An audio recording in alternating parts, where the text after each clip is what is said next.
बिस्मिल्लाहिर्रहमानिर्रहीम। अस्सलाम वालेकुम नाज़रीन, आप देख रहे हैं प्रोग्राम सिटी एट 10 और मैं हूं आपकी मेज़बान अना यूसुफ। इस दुआ और इस उम्मीद के साथ कि अल्लाह ताला हम सब के लिए आसानियां पैदा करे और हमें आसानियां बांटने की तौफीक अता फरमाए। आज के प्रोग्राम का बाकायदा आगाज़ कर लेते हैं और आगाज़ में एक चीज़ जो कि मुझे लगता है कि आजकल के दौर में बहुत ज़्यादा आम हो चुकी है, हर कोई जो है इसका शिकार नज़र आ रहा है, वो है हसद। हम दूसरों को देखकर क्यों हसद करते हैं, क्यों हम उस चीज़ पर शुक्र अदा नहीं करते जो अल्लाह ताला ने हमें अता फरमाई है, और फिर उस हसद को आप एडमिट भी नहीं करते कि आप दूसरों से जेलस हो रहे हैं। दूसरों को देखकर खुश होना सीखिए। अल्लाह ताला ने जो चीज़ें आपको अता की हैं उस पर शुक्र अदा कीजिए, मेहनत कीजिए। इंशाल्लाह आपका वक्त भी ज़रूर आएगा। दूसरों को देखकर जब आप खुश होते हैं तो अल्लाह ताला आपके लिए भी रास्ते बनाना शुरू कर देता है। दूसरों को देख के अगर आप जेलस होते रहेंगे और दूसरों की चीज़ों पर अपने आप को कुड़ते रहेंगे तो यकीन मानिए इससे सिर्फ़ और सिर्फ आपका अपना नुकसान होगा और साथ ही साथ दूसरों के लिए भी आपके दिल में उस तरह से मोहब्बत और प्यार नहीं रहता। आप भी परेशान रहते हैं और अपने इर्द गिर्द वालों को भी आप परेशान रखते हैं। तो सेगमेंट की तरफ जाते हैं, जान लेते हैं माल का हाल। एक नज़र डाल लेते हैं गैर मुल्की करेंसी रेट्स पर।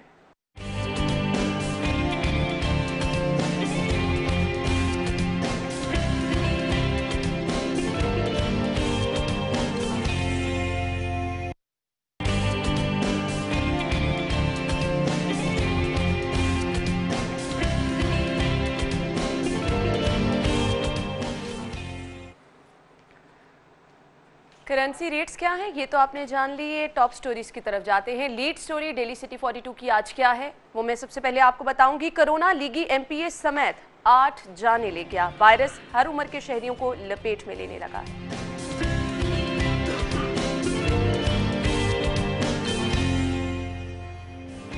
शहर में ब्रायलर की कीमत 350 रुपए फी किलो से कम नहीं हो सकी।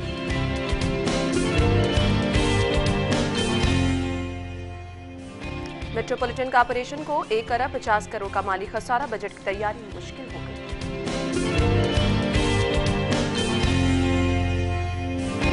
और पालतू कुत्तों का मिन्नतकश के बच्चे पर हमला, पुलिस मुकदमे की मुद्दई बन गई।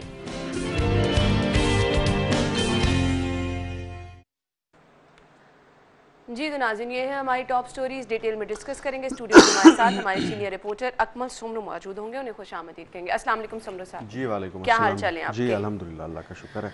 अकमल साहब, सबसे पहले बात कर लेते हैं मौजूदा सूरत हाल पर जो कि हमें बहुत ज़्यादा परेशान को नज़र आ रही है और हर रोज़ हमारी इस घंटे का स्टार्ट ही इसी खबर से हो रहा है कि मरीज़ों की तादाद बढ़ती जा रही है, जान बहक होने वालों की तादाद बढ़ती चली जा रही है।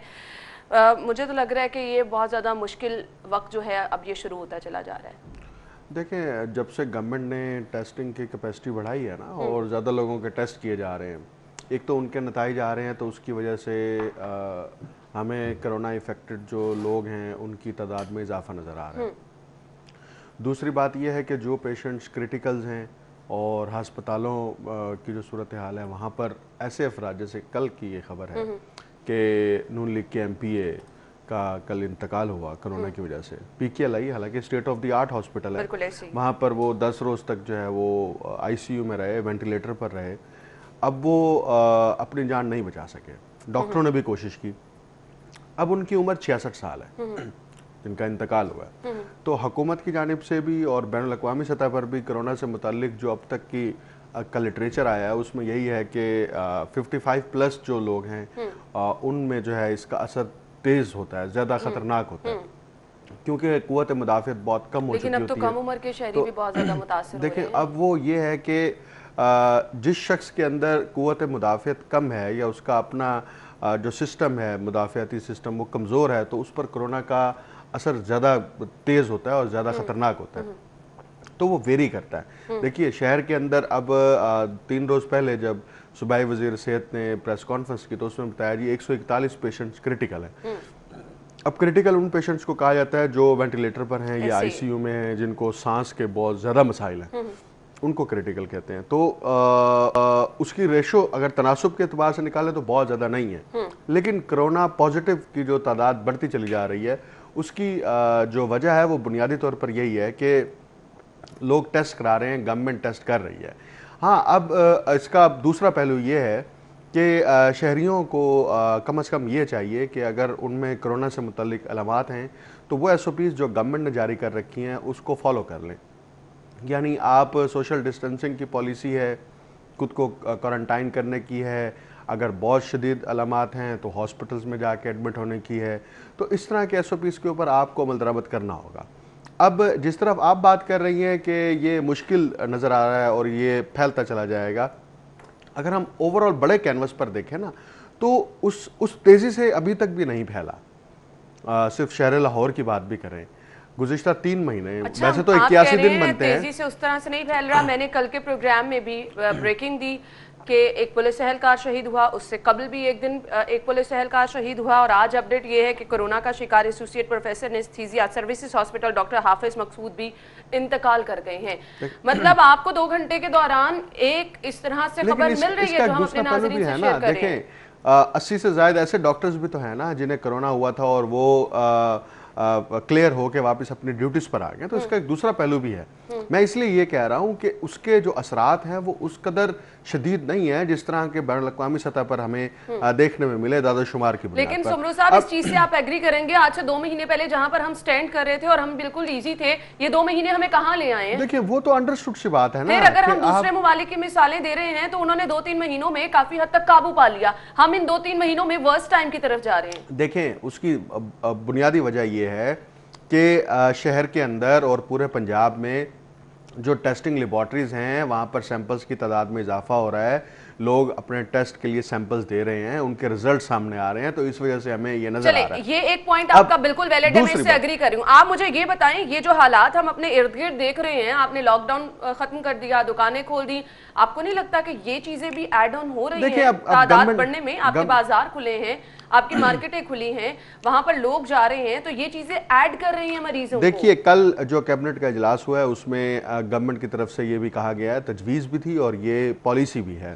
कि नो मास्क नो सर्विस के ऊपर जो है आप दुकानदार अमल दरामद करें। यानी क्या कोई ऐसा शहरी जो दुकान पे आता है उस पब्लिक प्लेस पर वो मूव कर रहा है और अगर उसने एहतियाती तदाबीर इख्तियार नहीं की तो आप उसको सर्विसेज प्रोवाइड ना करें, और इसके लिए दुकानदार जो है वो वॉलंटियरली खुद को पेश करें और खुद से जो है वो इस पॉलिसी को अपनी अपने यूनिट के ऊपर इंप्लीमेंट करें। और सरकारी दफातर में भी मास्क की पाबंदी को लाजमी करार दे दिया गया। यानी कि आपको वो SOPs अडॉप्ट करने पड़ेंगे जो गवर्नमेंट की तरफ से हैं, लेकिन अब इसको उस तरह से रोक लेना, उस तरह से आप उसको क्या कहते हैं उसके खिलाफ लड़ तो नहीं सकते।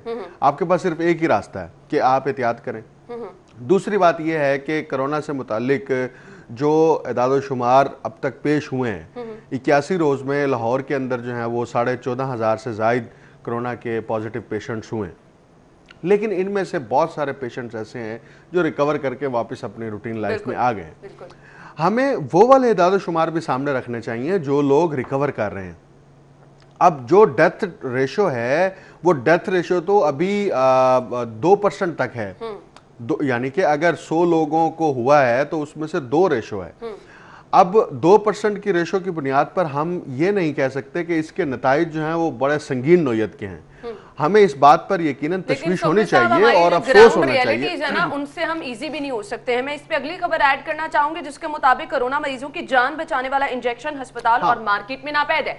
अब ये सूरत हाल आप बताएं कि जिस तरह आप कह रहे हैं कि रेशो सिर्फ 2 है, हम आज इजी होकर बैठ सकते हैं? आपके पास तो कुछ बचाव के लिए भी इकदाम नहीं है। अब जो ये इंजेक्शन बनाती है, ये जाहिद चौधरी साहब ने कल खबर दी है, ये बैनुल अक़वामी यानी मल्टीनेशनल फार्मास्यूटिकल कंपनी है, रोश, ये बनाती है और एक्टिमरा इंजेक्शन का नाम है, जो उन क्रिटिकल पेशेंट्स को दिया जाता है जिनकी जान जो है वो बचाना हर मुमकिन कोशिश की जाती है। यानी एक आखिरी स्टेज पे जाके आप ये इंजेक्शन उसको लगाते हैं।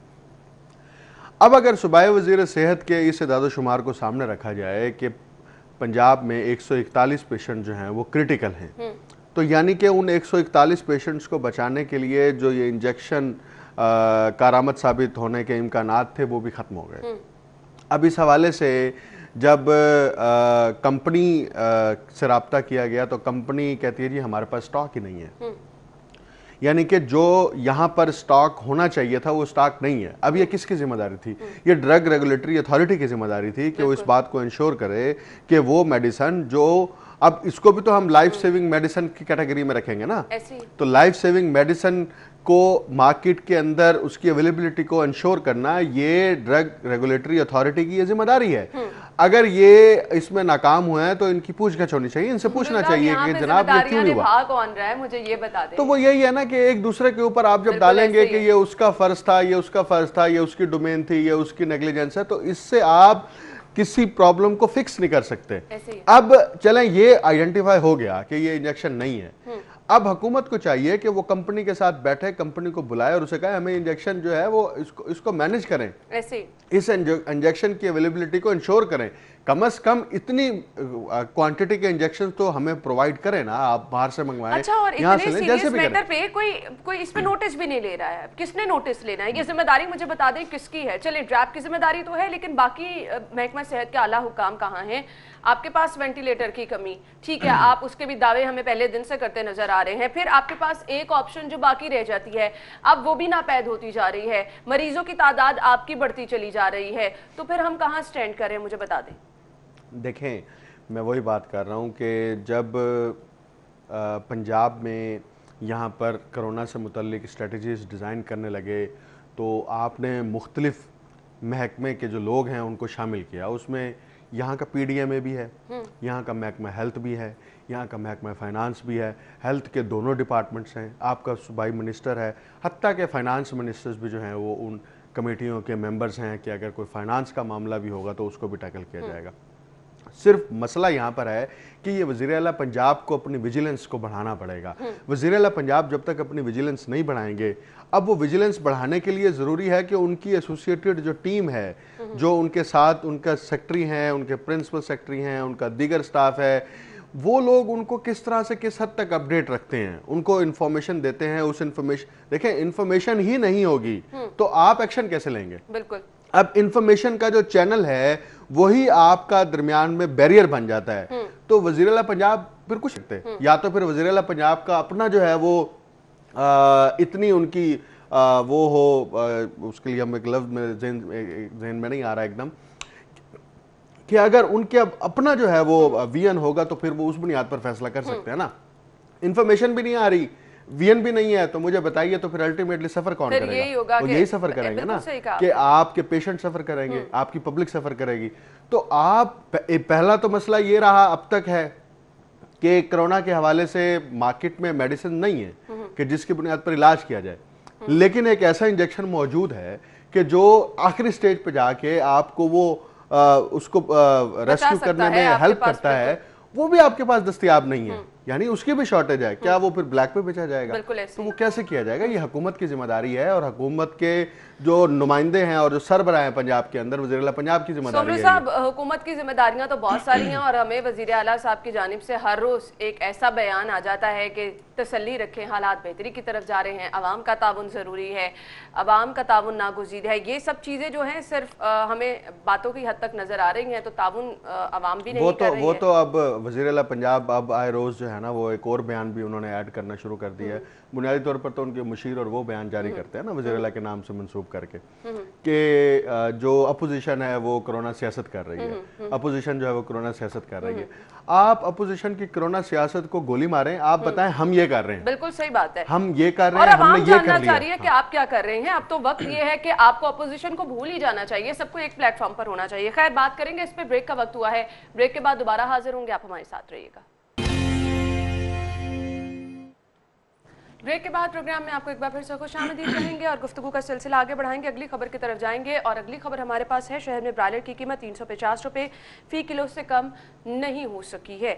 हम देख रहे हैं कि ईद के बाद से, बल्कि ईद के दिनों में ये सिलसिला शुरू हुआ जो कि अब तक थमने पे नहीं आ रहा है। इस पर दावे बहुत किए गए, पोल्ट्री एसोसिएशन की जानिब से हड़ताल की कॉल दी गई और मामलात हमें कहीं से भी हल होते नजर नहीं आ रहे। अल्टीमेटली इसका असर आम आवाम पर पड़ रहा है। क्या कहेंगे सुमरो साहब?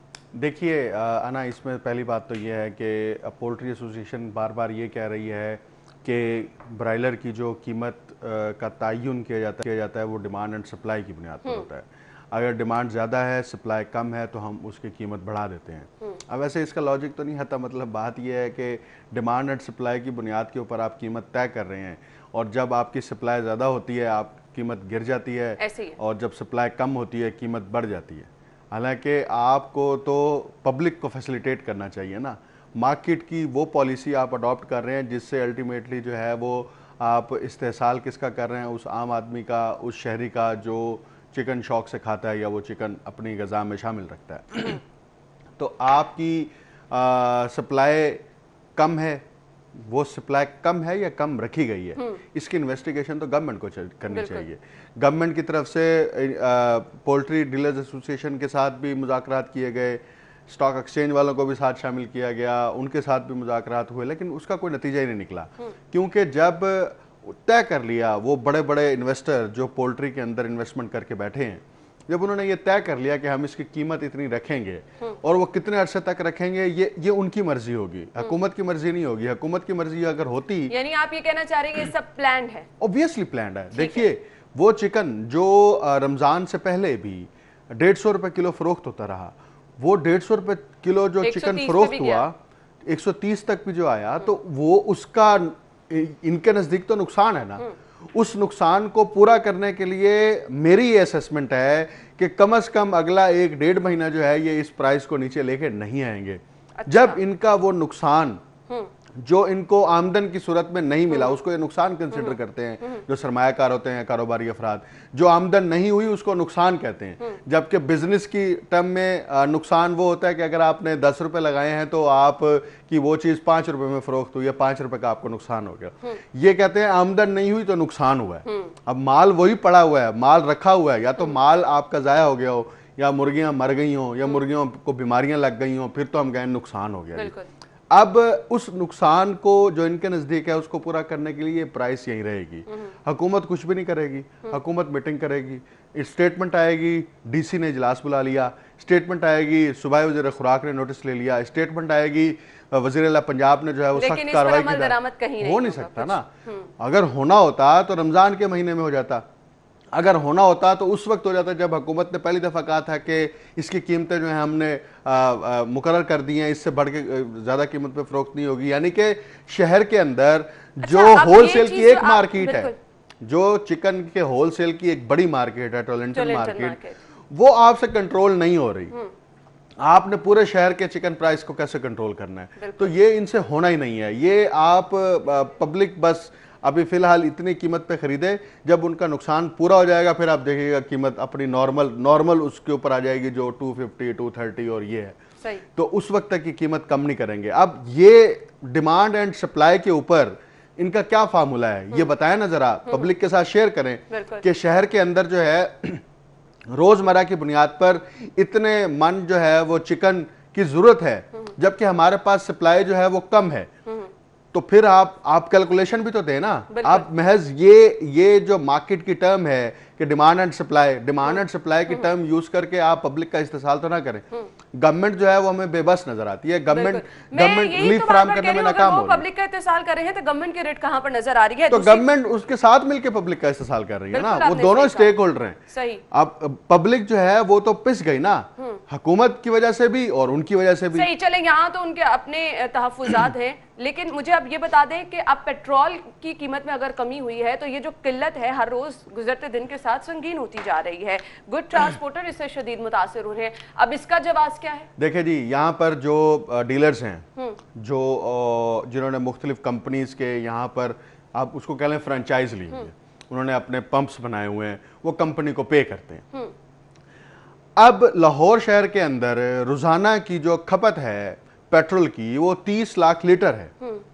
अब ये डीलर्स कह रहे हैं हमें जो है रोजमर्रा की बुनियाद पर 3 से 5 लाख लीटर के दरमियान पेट्रोल मिल रहा है। यानी कि आपकी इस वक्त 25 लाख लीटर की खपत है, शॉर्टेज है लाहौर के अंदर।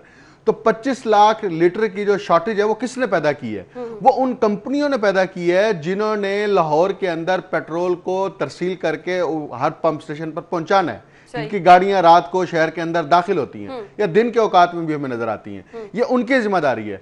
हुकूमत जो है वो पेट्रोल पंप के मालिक को तो जाके पकड़ लेती है, उसके खिलाफ तो कार्रवाई करती है। उस कंपनी को क्यों नहीं पकड़ती जिसकी ये जिम्मेदारी है कि वो शहर के अंदर अपनी कंपनी का जो पेट्रोल है वो अपने डेडिकेटेड जो पंप्स हैं उनके ऊपर पहुंचाए। बिल्कुल। आप उससे पूछे ना कि आपने किस बुनियाद पे शॉर्टेज की है। क्या कराची में जो पेट्रोल के जहाज हैं वो लंगरदाज नहीं हो रहे? अगर वो नहीं हो रहे तो फिर हुकूमत जो है उसके ऊपर स्ट्रेटेजी बनाए। अगर वहां पर पेट्रोल पहुंच भी रहा है और वहां से आगे तरसील भी हो रही है तो दरमियान में डंप कहां किया जा रहा है? बिल्कुल। ये डंप इसलिए फिर किया जा रहा है कि आप इंतजार कर रहे हैं कि इस कीमत के ऊपर पेट्रोल खरीद के आप डंप कर लें और जब कीमत बढ़े तो फिर आप एक एक लीटर के ऊपर 15 से 20 रुपए जो है वो एक्स्ट्रा मुनाफा कमाएं। पहले तो मुनाफा है ही, आप एक्स्ट्रा मुनाफा कमाएं। तो जब मार्केट के अंदर पेट्रोल की कीमत जो है वो माहाना बुनियादों के ऊपर तय होती है तो आप फिर उसके ऊपर नजर रखे हुए हैं कि क्या आइंदा महीने जो है वो इसके अंदर मजीद कमी आएगी या बढ़ेगी। अब मुझे आपने ये चीज कही है, मुझे ऐसा नहीं लग रहा, क्योंकि सीएम साहब इस पे बहुत मुतहरिक नजर आ रहे हैं। वो कह रहे हैं कि नाजायज मुनाफाखोरों के खिलाफ क्रैकडाउन किया जाएगा और अशिया जरूरिया की कीमतें जिसमें तमाम चीजें शामिल हैं, जिसमें वो पेट्रोल की भी बात कर रहे हैं, जिसमें वो चिकन प्राइसेस की भी बात कर रहे हैं, किसी सूरत इनमें इजाफा जो है वो बर्दाश्त नहीं किया जाएगा। तो फिर आप कैसे कह सकते हैं कि ये सारी चीजें जखीरा अंदोजी की जा रही हैं? इस तरह के जो बयानात है ना, ये बयानात के ये अल्फाज हज़फ कर देने चाहिए।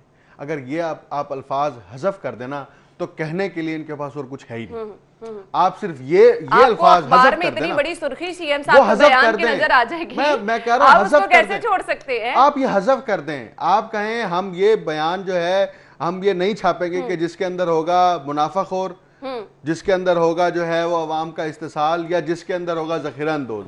आप इन 3 अल्फाज को हज़फ कर दें, पीछे खबर ही कोई नहीं है। बिल्कुल सही कहा आपने। क्यों इसको हज़फ करना बनता है? क्योंकि ग्राउंड रियलिटीज के ऊपर गवर्नमेंट की तरफ से कोई एक्शन ही नहीं लिया गया, नजर नहीं आ रहा।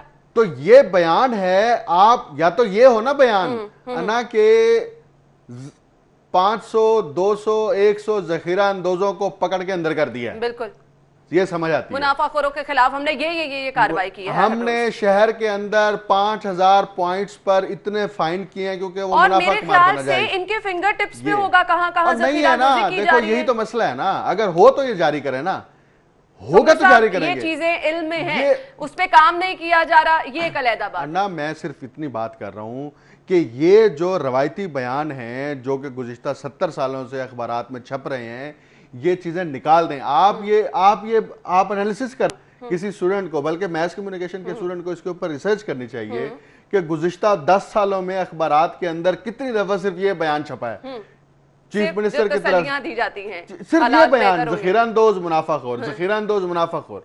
मुझे बताइए कि आप कितना एक डिसेप्शन करेंगे? ये डिसेप्शन ही है ना, और तो कुछ नहीं है। आपके शहर के अंदर पेट्रोल की किल्लत है, आपके अशिया खुरोनोश की कीमतें ज्यादा हैं, आप सिर्फ ये बयान जारी कर दें कि कार्रवाई करें, ये क्या बात है? कार्रवाई के अहकाम दे दिए मतलब ये तो कोई खबर नहीं है ना।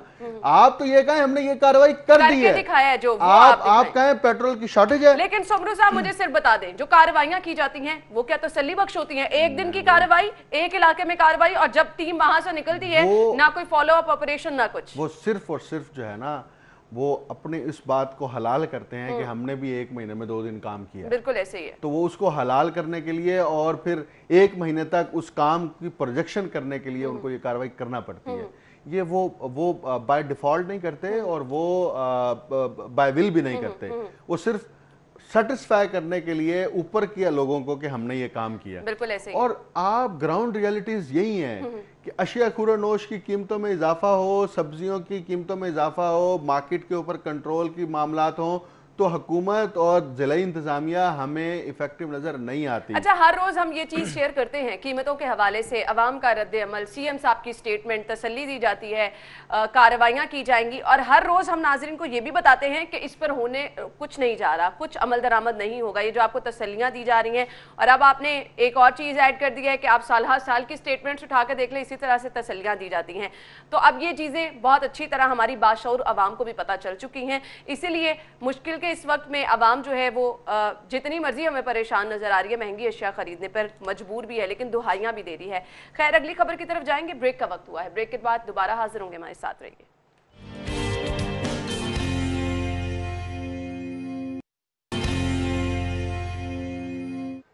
ब्रेक के बाद प्रोग्राम में आपको एक बार फिर से खुशामदीद कहेंगे और अगली खबर की तरफ जाएंगे। मेट्रोपॉलिटन कॉर्पोरेशन को 150 करोड़ का माली खसारा है, बजट की तैयारी में मुश्किलात का सामना है। सोमरू साहब क्या कहेंगे? देखिए जी, ये इस कॉरपोरेशन का जो सालाना बजट है उसका हुजम है मजमूई तौर पर 12 अरब रुपए, और 12 अरब रुपए का ये बजट तैयार होता है जो कॉरपोरेशन को मुख्तलिफ मद्दात में आमदन होती है, वो मार्केट से टैक्स कलेक्शन हो, मार्केट से इनकी अपनी दुकानें हों, उनका किराया हो, उसकी मुख्तलिफ मद्दात हैं, वहाँ से आमदन होती है और कुछ हुकूमत से इनको पैसे मिलते हैं। तो वो 12 अरब रुपए का जो बजट है उसके ऊपर अब कट लग रहा है, क्योंकि इस वक्त राव दिलशाद की ये खबर है 1 अरब 50 करोड़ रुपए का खसारा है, यानी कि वो रेवेन्यू टारगेट्स जिसके ज़रिए से ये आमदन होनी थी वो अचीव नहीं हुए।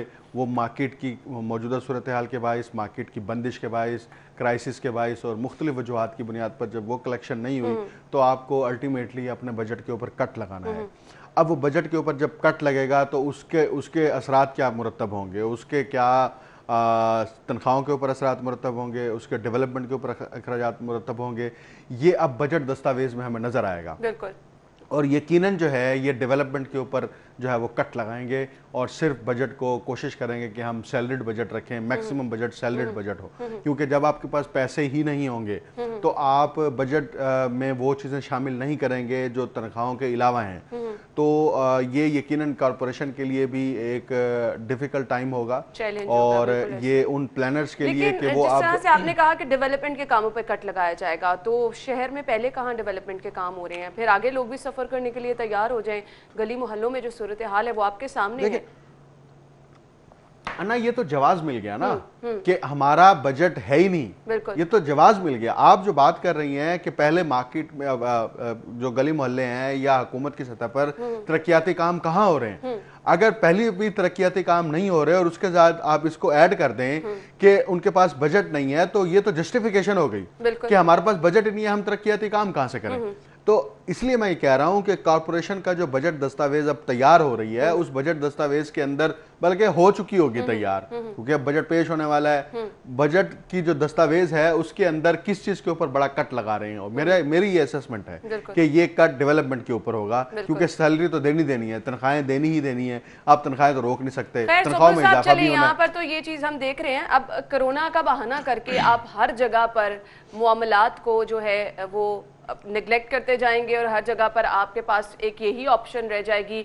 तो मुझे बता दें कि शहर का क्या हाल होगा, हमारी सेहत, हमारी तालीम, हर चीज़ हमें इसी वजह से मुतासिर नज़र आ रही है। शहर का भी मजीद आपने क्या हाल करना है, पहले 1.5 साल तक, इब्तदाई 1.5 साल तक शहर के अंदर तो आपने सड़कों की जो तामीर का काम है, जो टूटी हुई सड़कें हैं उनके पैचेस लगाने का काम है, वो तक शुरू नहीं कराया। ऐसे ही। और अब जाके उन पैचेस के ऊपर काम हो रहा है। लाहौर के अंदर नॉट अ सिंगल प्रोजेक्ट जो आपने किया हो जिसका ताल्लुक डेवलपमेंट्स के साथ हो, एक अंडरपास का इफ्तिताह किया है, बिल्कुल ठीक है, अभी उसका हमने गुज़िश्ता प्रोग्राम में डिस्कस किया था, वो खबर में शामिल था कि उसका भी आपने प्रोसेस पूरा नहीं किया और उसका आपने कंपनी को इजाजत दे दी कि आप काम करना शुरू करें। यानी कि लाहौर शहर के अंदर आप फिर आइंदा भूल जाएं कि आपके पास जो चंद एक सीटें भी हैं वो भी आप शायद जीत पाएं, क्योंकि आपने तरक्याती काम ही नहीं कराया, गली मोहल्लों की सतह पर आपने लोगों को रिलीफ ही फराहम नहीं किया, तो आप किस मुंह से वोट मांगेंगे। वोट जो है वो कागजी बयानात के ऊपर तो नहीं मिलेंगे, वोट आपको अखबारी बयानात पर और महज मीटिंग की बुनियाद पर तो नहीं मिलेंगे। वोटर्स तो है वो ये पूछेगा कि जनाब आपने क्या किया है, वो एमपीए से भी ये सवाल करेगा, वो एमएनए से भी ये सवाल करेगा। और आप देखिएगा कि जैसे ही इलेक्शन कैंपेन शुरू होगी ना, तो ये मौजूआत बनेंगे मीडिया डिबेट्स के अंदर, सोशल मीडिया डिबेट्स के अंदर, कि गवर्नमेंट ने या पाकिस्तान तहरीक इंसाफ की हुकूमत ने क्या किया है।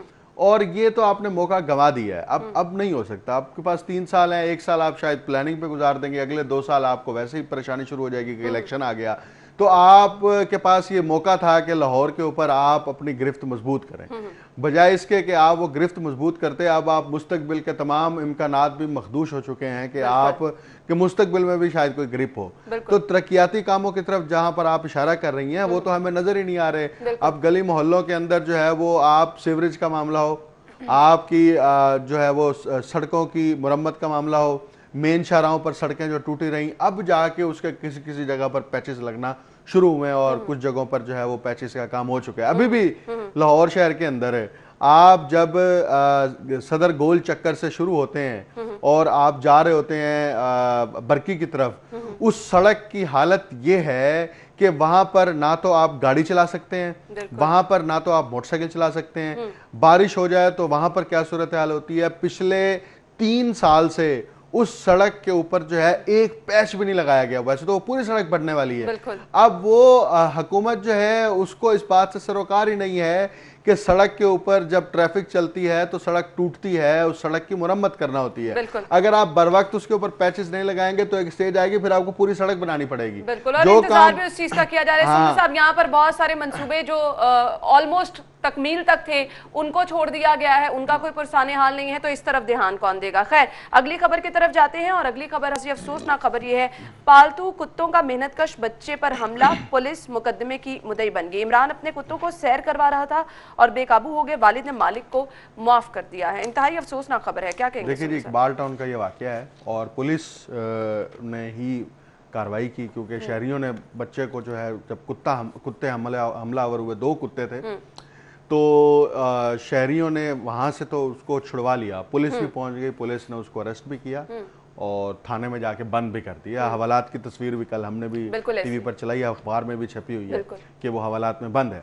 और उसके बाद जब मेहनतकश के वालिद ने माफ कर दिया तो यकीनन मामला खत्म हो गया। अब सवाल ये है कि ये कुत्ते जो तस्वीर से लग रहा है, मुझे लग रहा है ये जर्मन शेफर्ड है, और जर्मन शेफर्ड जो है वो बहुत खतरनाक होते हैं, और वो उनका काटा हुआ या उनका वो उसके असरात क्या मुरतब होंगे, उस पर जो है वो मालिक के खिलाफ क्या कार्रवाई होगी। पुलिस अगर मुद्दाई बनी है तो क्या पुलिस भी इस मुकदमे से पीछे हटेगी? वालिद ने तो आपको माफ कर दिया, ठीक है।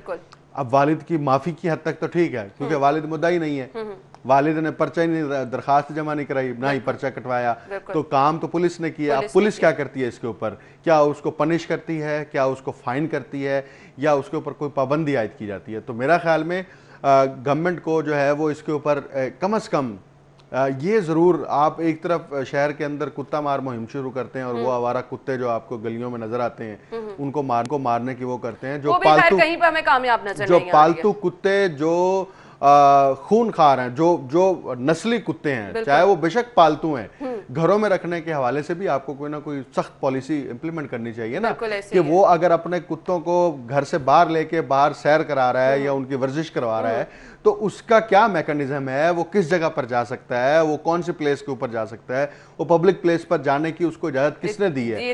अगर इसके ऊपर कानून है तो कानून पर इंप्लीमेंटेशन होनी चाहिए, अगर नहीं है तो हुकूमत को सोचना चाहिए। बात यह है कि आप हर पहलू के ऊपर इस बात का क्यों इंतजार करते हैं कि कोई बड़ा नुकसान होगा तो हम कोई इसके ऊपर कार्रवाई करेंगे? तो ये बिल्कुल मामूली सा वाकया नहीं है, और यकीनन जो है इस पर हुकूमत को सोचना चाहिए और मुतलका इदारे खासतौर पर डिस्ट्रिक्ट और प्रॉपर कोई प्लान बनाना चाहिए, लोगों को बताना चाहिए जिन्होंने पालतू कुत्ते अपने घर में रखे हैं, उन्हें किस टाइम उनको बाहर लेकर जाना है, किस रिहायशी इलाके में। आसपास बहुत सारी हम देखते हैं ग्राउंड्स में बच्चे भी खेल रहे होते हैं, तो अगर इस तरह का वाकया हुआ है तो मेरे ख्याल से इसी से होश के नाखून लेने चाहिए। जिस कुत्ते के ऊपर मालिक का अपना कंट्रोल नहीं है तो मालिक को हक नहीं पहुंचता कि वो उस कुत्ते की हिफाजत करे। बिल्कुल, जो मालिक अपने कुत्ते की हिफाजत नहीं कर सकता वो तो ज़ाहिरी बात है अहले इलाका हो गया, सभी लोग फिर उससे इर्द गिर्द वाले गैर महफूज रहेंगे, ऑब्वियसली आपके घर वालों को भी उससे नुकसान हो सकता है। मजीद भी बात करेंगे नाज़रीन, अगली खबर की तरफ मुझे जाना है, अगली खबर डिस्कस करेंगे और देखेंगे कि शहबाज शरीफ की 17 जून तक अबूरी जमानत जो मंजूर हुई है और उसके बाद जो कल हमने सारा दिन सूरत हाल देखी उसको हम डिटेल में डिस्कस करेंगे। ब्रेक लेंगे, ब्रेक के बाद जब दोबारा हाजिर होंगे तो इस पर बात करेंगे। आप कहीं मत जाइएगा, हमारे साथ रहिएगा।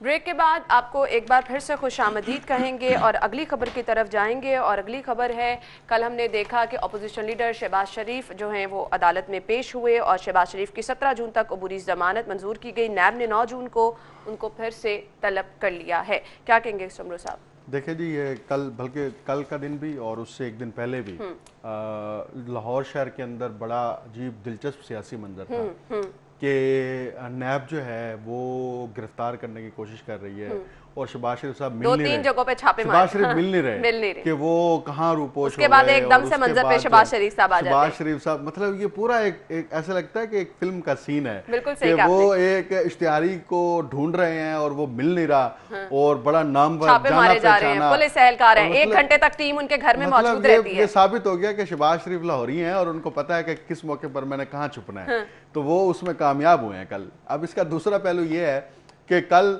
लाहौर हाई कोर्ट के एतराफ जो है वो पुलिस ने बिल्कुल सील किया हुआ था, बिल्कुल ऐसे ही है, और ये कोशिश थी कि जहां तक हो सके शहबाज शरीफ को अदालत में दाखिल होने से पहले गिरफ्तार कर लिया जाए, लेकिन वो उसमें नाकाम हुए और शहबाज शरीफ जो है वो अदालत के अंदर पहुंच गए, और न सिर्फ वो पहुंचे बल्कि उनके कारकुन भी वहां पर पहुंच गए।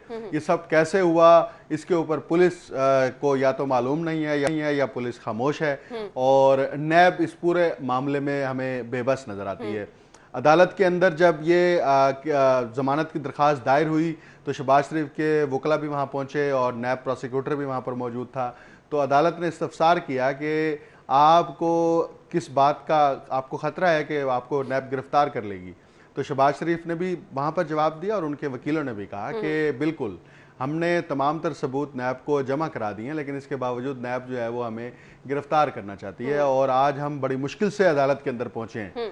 अब एक सवाल है वैसे ही कि जब अदालत के बाहर कल चारों तरफ से जो है वो पुलिस तैनात थी सुबह से ही, उसके बावजूद शहबाज शरीफ की गाड़ी जो है वो अदालत के अंदर पहुंच जाती है, यानी कि ये प्लान था और इसके अंदर कुछ फैसिलिटेटर थे जिन्होंने फैसिलिटेट किया, सहूलतकार का किरदार अदा किया, वो अंदर से लोग थे और शहबाज शरीफ की जमानत भी हो गई और वो चले गए। हमें इस बात पर नहीं है कि शहबाज शरीफ को क्यों गिरफ्तार नहीं किया गया, हम तो सिर्फ इस बात की लिबरेशन कर रहे हैं कि शहबाज शरीफ को गिरफ्तार करने के लिए जो पूरा कल डिजाइन प्लॉट किया गया था उसके अंदर फ्लॉज थे, इसलिए शहबाज शरीफ अदालत में पहुंच गए और जमानत लेकर चले गए।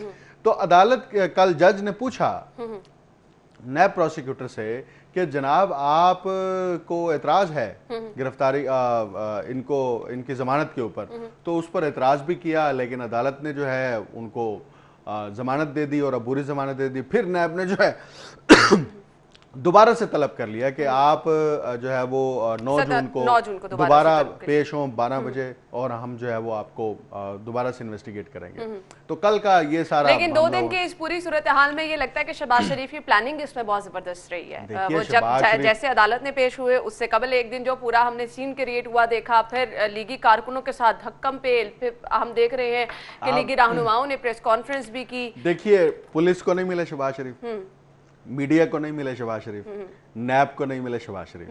शहबाज शरीफ ने साबित कर दिया है कि उनको लाहौर के हर उस मकाम का पता है कि उन्होंने किस वक्त कहाँ पे छुपना है, बिल्कुल किस वक्त कहाँ पर पनाह हासिल करनी है।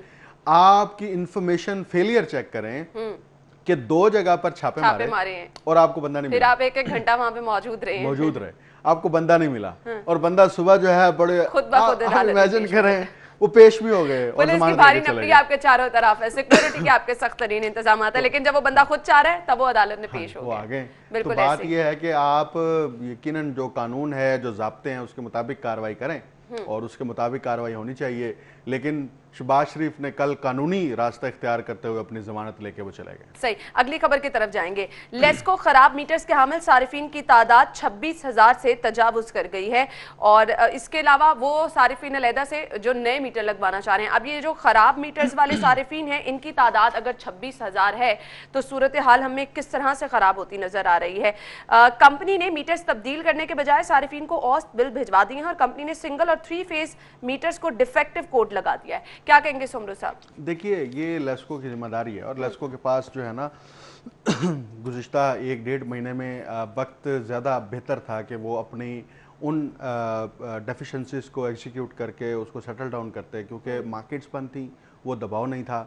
आपको मार्केट के अंदर जो रोज़मर्रा के अमूर दरपेश होते हैं कि किसी के बिजली मुअत्तल हो गई, किसी को बिजली नहीं मिल रही, वहाँ पे कोई कनेक्शन का मसला आ गया, कोई तार का मसला आ गया, कोई ट्रांसफार्मर का मसला आ गया, वो आपके ऊपर वो दबाव नहीं था। एक बात, दूसरी बात, जारी बात है जब वो फील्ड दबाव नहीं है तो ऑफिस के अंदर भी दबाव नहीं होगा, तो इनको तो ये चाहिए था कि उसकी प्लानिंग करते। अब जो सार्फिन जिनके मीटर खराब हैं उनको आपने डिफेक्टिव कोड भी लगा दिया, अब उनको जो आप बिल भेजेंगे, अब वो बिल तो आपने अपने उस फार्मूले के तहत भेजना है जो उनका प्रीवियस रिकॉर्ड है, ऐसे ही है, और जो है वो आपने उसके मुताबिक उनको बिल भेज देना है। उसमें उसका क्या कसूर है? सारिफ तो कहता है कि मुझे मीटर लगा के दे, मेरा मीटर ठीक करे, तो आपने उसका मीटर ठीक करने के बजाय डिफेक्टिव कोड लगा दिया। अभी उन सार्फिन की बात ही नहीं हो रही कि जो सार्फिन जिन्होंने मीटर नए लगवाने हैं, तो ये लेस्को के इस फेलियर के ऊपर, इस डेफिशिएंसी के ऊपर चीफ मिनिस्टर को बिलखसूस जो है वो नोटिस लेना चाहिए और चीफ मिनिस्टर को कंपनी के सीईओ से पूछना चाहिए कि ये जो मामला है। साहब, डू यू थिंक, ये तो हम देखते हैं कि बैकलॉग हमेशा से रहता है, आपके सारिफिन की तादाद जो है वो बढ़ती चली जाती है, जिन्होंने मीटर्स लगवाने भी हैं, जिनके मीटर्स खराब भी हैं, लेकिन इस सूरत हाल को कभी संजीदा नहीं लिया जाता है। सारिफिन के मसाइल वहीं के वहीं रहते हैं, ऑस बिल भी उन्हें पे करना पड़ते हैं, मुश्किलात हमेशा से सारिफिन के लिए रहती हैं। तो मुझे बता दें फिर ये जो प्लानिंग इनकी है ये कहाँ स्टैंड करती है? देखिए, मैं वही बात कर रहा हूँ, लेस्को के अंदर जो अमला है उनका और जो उनका प्लानिंग एंड डेवलपमेंट का जो विंग है, मुझे जो लगता है इनके पास मीटर मौजूद नहीं है। इनके पास मीटर होते तो ये मीटर चेंज कर देते। अब मीटर मौजूद ना होना ये कंपनी के प्लानिंग विंग का फेलियर है, या फाइनेंस विंग का फेलियर है कि उन्होंने पैसे नहीं दिए, या प्लानिंग वालों का फेलियर है कि उनको मार्केट के अंदर जो डिमांड्स है उसके मुताबिक उनका उसको इदराक नहीं था। तो ये ओवरऑल इसका जो पूरा का पूरा फेलियर है वो तो हम कंपनी को फेलियर की तरफ लेके जाएंगे ना, कि कंपनी की ये जिम्मेदारी थी कि वो इस चीज को इंश्योर करती। अब कंपनी जो है वो उसको इंश्योर करने में नाकाम हुई है, तो उसका जो अल्टीमेट सफरर है वो आपका सारिफ है। वो सारिफ जो घरेलू सारिफ है, जो आम सारिफ है, इसमें दीगर सार्फिन, सिंगल 3 फेज वाले सार्फिन भी शामिल हैं, एक तो सिंगल फेज का मीटर है, 3 फेज वाले भी शामिल हैं, उनको भी आपने डिफेक्टिव कोड लगा दिया है। तो ये आपकी जिम्मेदारी है। देखिए, बिजली, ये अब सिंध का वो इलाका तो नहीं है कि जहां पर हुकूमत ये कहे जी लोग बिजली के बिल अदा नहीं करते। बिल्कुल, लाहौर में लोग बिजली के बिल अदा करते हैं, बिल्कुल ऐसे ही, उस बिल के ऊपर टैक्स अदा करते हैं। आप जितना बिल भेजते हैं उतना बिल अदा करते हैं। ऐसे ही है। वो किस बात का अदा करते हैं कि उसके बदले उनको सर्विस दी जाए। बिल्कुल ऐसे ही है। अगर उसके बदले उनको सर्विस नहीं मिल रही तो ये सवाल पैदा होता है कि आप फिर वो टैक्स और वो बिल जो उनको जारी करते हैं उसके ऊपर आपकी कारकर्दगी क्या है। आप अपना रेवेन्यू कलेक्शन करते हैं, उसी पैसों से आप अपनी कंपनी के मुलाजमीन अफसरान की तनख्वाहें अदा करते हैं, उसी पैसे से अफसरान जो हैं वो मरात हासिल करते हैं, उसी पैसे से जो है अफसरान और नीचे के मुलाजमीन जो है वो बोनसेस हासिल करते हैं। अब बात यह है कि आपने सार्फिन के पैसों से अपने अल्ले तल्ले तो पूरे कर लिए, लेकिन सारिफ जो है वो आपका वहीं का वहीं खड़ा है। बिल्कुल ऐसा, सारिफ वहीं का वहीं है, और आपने सारिफ को वाज़े तौर पे ये कह दिया है कि ऑस बिल में तसी नहीं होगी, आपको ये जमा कराने पड़ेंगे। खैर, अगली खबर की तरफ जाएंगे। अगली खबर हमारे पास है फिरदौस मार्केट अंडरपास मंसूबा और ट्रैफिक के लिए डायवर्जन प्लान तैयार कर लिया गया है। सेंटर पॉइंट से जिना फ्लाईओवर हर किस्म की ट्रैफिक के लिए बंद रहेगा और आज से इस पर अमल दरामद भी शुरू हो जाएगा। ये चीज़ डिस्कस करने का मकसद ये है कि शहरियों को भी पता चल जाए कि ट्रैफिक का ये प्लान होगा, लेकिन सवाल ये पैदा होता है कि ये जो प्लान जारी किया गया है इसको किस हद तक मौसर बनाया जाएगा, इस पर अमल दरामद होगा और फिर आपका काम कब तक मुकम्मल हो जाएगा। देखें, इसमें अब ये है, पहला तरीका ये है कि जो शहरी उस तरफ सफ़र कर रहे हैं, फिरदौस मार्केट की तरफ जा रहे हैं, वो डिफेंस की तरफ जा रहे हैं, वो वॉल्टन की तरफ जा रहे हैं, या वहाँ से इस तरफ आ रहे हैं, उनको सबसे पहले तो जो सिटी ट्रैफिक पुलिस का FM है वहाँ पर यकीनी तौर पर हर घंटे में कई कई मरतबा जो है वो ऐलान किया जाता है, वो बताया जाता है कि यहाँ पर जो है वो ट्रैफिक बंद है, यहाँ पर जो है वो डाइवर्जन है, तो आप उससे रब्ता कर लें। ऑल्टरनेट वे आप दूसरा ये है, या भी हम आपको टेक्नोलॉजी के हवाले से बात कर रहे हैं, दूसरा ये है कि अगर आप मोबाइल फ़ोन इस्तेमाल करते हैं, आपके पास एंड्रॉयड मोबाइल है, तो जो रास्ता ऐप है वो ऐप आपके पास हो, उसके ऊपर पूरा डाइवर्जन प्लान जो है वो आप देख सकते हैं कि डाइवर्जन प्लान कहाँ कहाँ पर है।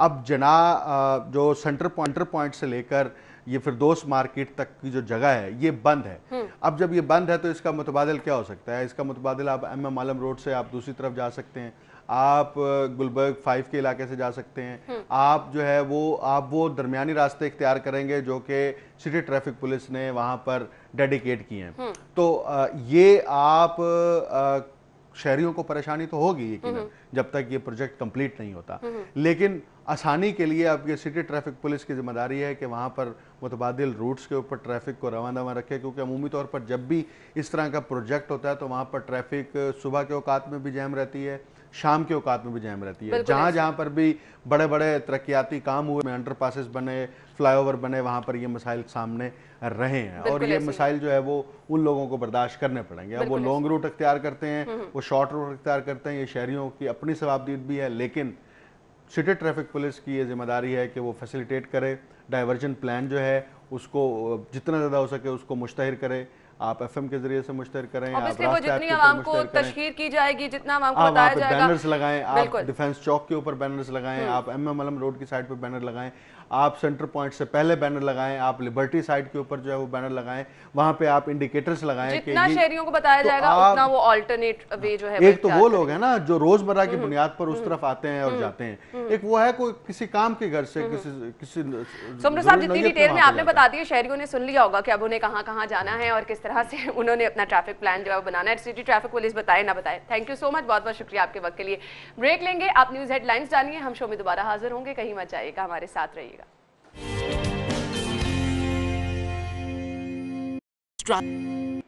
ब्रेक के बाद प्रोग्राम में आपको एक बार फिर से खुशामदीद कहेंगे। नाज़रीन, हमारे माशरे में बहुत सारी ऐसी बुराइयां हैं जिनको अनफॉर्चुनेटली हम बुराइयां समझते ही नहीं हैं, क्योंकि वो इतनी ज़्यादा सराहियत कर चुकी हैं और हम लोगों की रूटीन लाइफ का हिस्सा बन चुकी हैं कि वो हमें खुद से ऐसे लगता ही नहीं कि वो कोई बुराई है। लेकिन ये बुराइयाँ बहुत बुरी तरह से असरअंदाज हो रही हैं। बहुत सारे इसके इम्पैक्ट ऐसे नज़र आ रहे हैं जिसकी वजह से हम खुद तो परेशानी का शिकार होते चले जा रहे हैं, दूसरे भी परेशानी का शिकार हो रहे हैं, लेकिन हमने उसको अपनी रूटीन बना लिया है। ये माशरती बुराइयाँ असल में है क्या? इनको क्यों हम बुराई नहीं समझते हैं? इनको क्यों हम अपनी लाइफ स्टाइल का हिस्सा बनाते चले जा रहे हैं? और इनको ख़त्म किस तरह से किया जा सकता है? क्योंकि हमारी आने वाली नस्ल इससे बहुत ज़्यादा बुरी तरह मुतासर हो रही है। जब हम घर में बड़ों को देखते हैं कि जितनी मर्जी बड़ी बुराई है उसको नॉर्मल लिया जा रहा है, तो बच्चों के लिए भी ऐसा वो कोई बड़ा मसला नहीं रह जाता है। लेकिन इससे बहुत सारी तबाहकारियाँ हो रही हैं। हमारे रवैये, हमारे इखलाक, सब कुछ इससे जो है मुतासर होकर रह गया है। सिर्फ और सिर्फ हम अपने बारे में सोचने लग गए हैं, दूसरों के बारे में हम नहीं सोच रहे हैं। इर्द गिर्द का माहौल इससे बहुत ज़्यादा बुरी तरह से मुतासर हो रहा है। अगर हम बात करें तालीम की, तरबियत की, ये सब चीज़ें इसके आगे हमें कहीं नज़र नहीं आ रही। तो ये सब है क्या? क्यों हमारे लिए बुराइयाँ अब बुराइयाँ नहीं रह गई हैं, बहुत ज़्यादा नॉर्मल चीज़ें रह गई हैं? इसको हम डिस्कस करेंगे। स्टूडियो में हमारे साथ हमारे मेहमान मोटिवेशनल स्पीकर कासिम अली शाह साहब मौजूद हैं। अस्सलाम वालेकुम। वालेकुम सलाम। क्या हाल चाल है आपका? बिल्कुल ठीक ठाक। बहुत बहुत शुक्रिया आपके वक्त के लिए। मैंने कहा बहुत सारी बुराइयां ऐसी हैं जो अब हमें बुराइयां लगती नहीं हैं, क्यों ऐसा है? देखिए, इंसान की ज़िंदगी में सबसे कीमती चीज़ शऊर है। शऊर की तारीफ़ ये है, ये एक ऐसी सलाहियत है, ये एक ऐसी फैकल्टी है पर्सनैलिटी की, जहन की, माइंड की, इंसान की, जिसके ज़रिए वो परखता है अच्छा क्या है और बुरा क्या है। अगर शऊर बाशऊर लोग नहीं हैं और शऊर की कोई तैयारी नहीं करवाएगी या आप बाशऊर माशरा बना नहीं सके, तो उस माशरे में अच्छाई बुराई की तमीज़ ख़त्म हो जाती है। लेकिन मैं तो यहाँ पे जिससे मिलती हूँ वो बंदा अपने आप में बाशऊर बना बैठा है। देखिए, ये उससे बड़ी ट्रेजेडी है। ये ट्रेजेडी ये है कि जिस माशरे में ये कैरेक्टर के सारे ही सुकरात हैं और सारे ही बुकरात हैं और सब के सब ये समझते हैं कि हमें अक्ल है और हमें समझ है और नहीं है, तो फिर नतीजा बड़ा खतरनाक निकलता है। आप बड़े सादा सा एक असूल जिंदगी में समझ लीजिए, जिंदगी के किसी भी शोबे में अगर नतायज हैं, रिजल्ट है, तो इसका मतलब है उस शोबे का शऊर है। अगर एक बंदे का बिजनेस चल रहा है और वो कहते हैं जी मुझे बोलना भी नहीं आता लेकिन देखो कारोबार ठीक चल रहा है, इसका मतलब ये है कि उस बंदे के पास कारोबारी शऊर है, विजन है। एक बंदे के रिश्ते ठीक है, एक बंदे के ताल्लुकात सारे ठीक है, इसका मतलब है कि वो बंदा रिश्तों के हवाले से बाशऊर है। एक बंदे का वर्क लाइफ बैलेंस बड़ा अच्छा है, वो काम और घर को साथ लेके चल पड़ता है, इसका मतलब है उसका ये शऊर अच्छा है।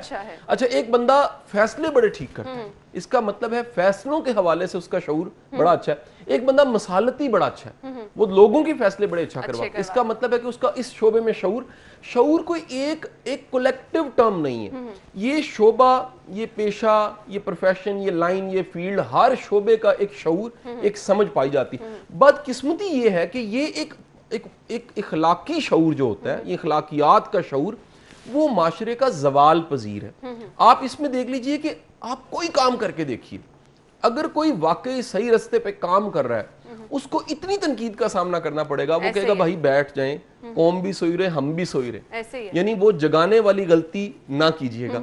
यहां पर दरअसल एथिक्स, मोरालिटी का आज तक कोई इनकलाब नहीं आया। बिल्कुल सही कहा। बरे सगीर की हिस्ट्री उठा के देख लीजिए, हम लोग महकूम अच्छे हैं, हाकिम अच्छे नहीं हैं। हम लोग हमेशा हम पे मुसल्लत किए जाते हैं। कॉलोनियल टाइम पे गोरा, उससे पीछे मुगल, और उसके बाद का मैं तज़किरा नहीं करूंगा, मैं नहीं चाहता मेरा आखिरी प्रोग्राम हो।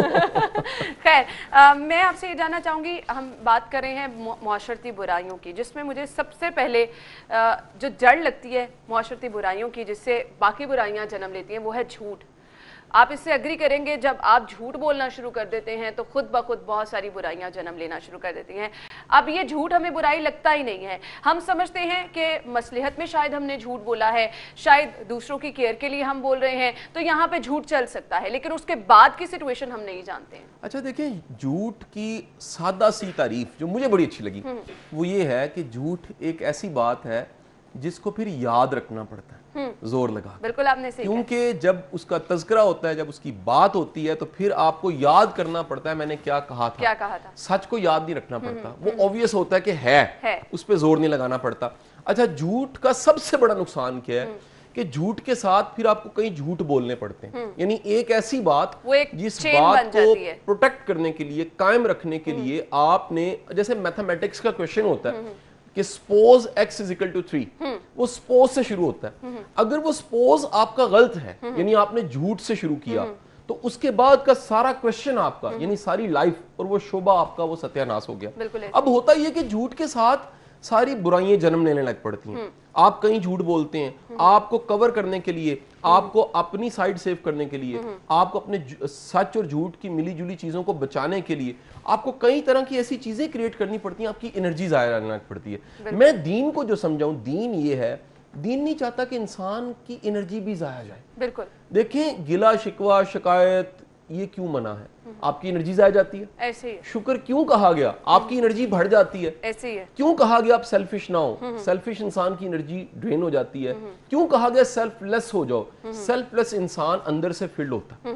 तो जब भी बंदा झूठ उठाएंगे, झूठ की हम बात कर रहे थे, जिससे बहुत सारी दूसरी बुराइयां जन्म ले लेती हैं। कौन सी ऐसी बुराइयां हैं जो कि झूठ की वजह से हम देखते हैं माशरे में आगे बढ़ते हैं? आप देखें कि आप के सबसे ज्यादा मुतासिर जो चीज झूठ से होती है वो रिश्ते। बिल्कुल सही कहा। आप जब भी किसी रिश्ते की बुनियाद झूठ से रखते हैं, वो रिश्ते में कितनी को बरकत रह जाएगी। आप एक कॉमन देखिए ना, हमारे यहाँ जितनी शादियां होती हैं, एक बड़ी तादाद उसमें शादियों से पहले झूठ बोलती है। झूठे वादे किए जाते हैं, झूठ दिखाया जाता है, शो ऑफ किया जाता है, ऐसी चीजों का दावा किया जाता है जो हो ही नहीं सकती हकीकत में। और आप उसके बाद अंजाम देख लीजिए कि वो शादियां 6-8 माह और साल भी नहीं चलती।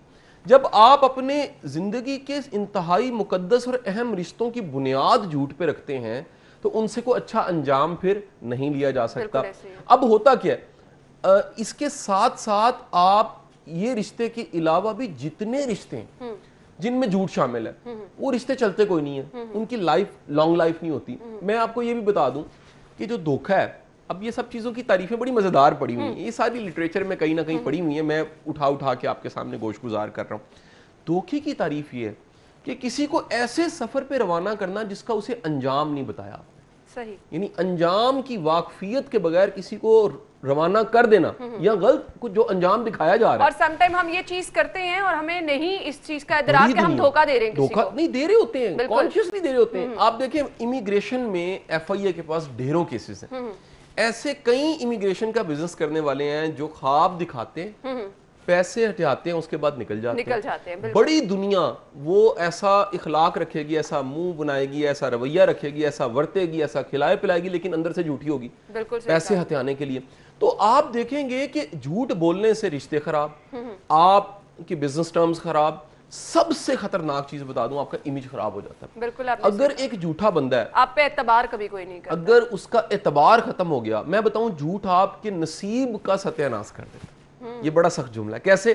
देखिए, नसीब में अपॉर्चुनिटीज कितनी पड़ी थी, वो आनी थी अभी, लेकिन आपके बारे में मशहूर हो गए झूठा, वो सारी अपॉर्चुनिटीज जो आनी थी वो सब की सब रुक गई। इसीलिए लोग, समझदार बंदे, अपना मुआशी नुकसान करवा लेते हैं, अपना व्यार खराब नहीं करते, अपनी रिस्पेक्ट खराब नहीं करते। वो कहते हैं माल दोबारा आ जाएगा, लेकिन जो रिप्यूट और रिस्पेक्ट है ये दोबारा नहीं आ सकता। ऐसे लोग बहुत कम है कासिम अली शाह साहब, ये आप मानेंगे, बहुत कम है। हमारे माशरे में जिस हद तक ये बुराइयां सरायत कर चुकी हैं, ये जिन लोगों की मिसाल आप दे रहे हैं, ये तो बहुत कहीं इक्का दुक्का हमें नजर आता है। लेकिन देखिए ना, ये मैं ये कहना चाहूंगा कि कितनी बड़ी हमाकत है कि कोई झूठ बोल के थोड़ा सा कमा रहा है और सारी जिंदगी के लिए उसका काम बंद हो जाए, या उसे शहर बदलना पड़े, टाउन बदलना पड़े, छुपना पड़े, मुल्क बदलना पड़े, उससे बेहतर है वो सच बोल के थोड़ा कमा ले लेकिन लॉन्ग लाइफ चले। लाइफ जो है ना वो मैराथन है, 100 मीटर की रेस नहीं है कि आप एकदम इकट्ठा करें उसके बाद बैठ जाएं। आप इकट्ठा करके बैठ के डबल शाह भी बन जाए तो उसका अंजाम भी देख लें, बड़ी माफी के साथ। आप मैराथन समझते हैं तो आपको पता लगता है कि इस कुएं से मैंने डोल जितना पानी निकाल के पीना है, कुछ पिलाना और बैठ जाना है, सारा कुआं खाली नहीं करना। मैंने मुर्गी ज़बह करके सारे अंडे नहीं निकाल लेने, ये जो एक एक अंडा रोज मिलता है ये ज्यादा अच्छा है। तो आप सच बोल के जितना देर चलते हैं, झूठ बोल के आपका जो स्पैन है प्रोफेशन का, नाम का, मार्केट में जो इमेज है आपका वो तबाह हो जाता है। बिल्कुल आपने सही कहा। हम गुफ्तगू का सिलसिला आगे बढ़ाएंगे। नौजवान नस्ल हमारी बेरारवी का शिकार हो रही है, चोरी डकैती, इस तरह की इतनी माशरती बुराइयां हैं जो कि हमारे माशरे में बढ़ती ही चली जा रही हैं। ये इसके पसे पर्दा मुहर्रिकात क्या हैं, क्या वजूहात हैं, इनको हम किस तरह से रोक सकते हैं, किसका किरदार जो है इसके लिए बहुत ज़्यादा अहम है, इसको हम डिस्कस करेंगे। ब्रेक के बाद हमारे साथ रहिएगा।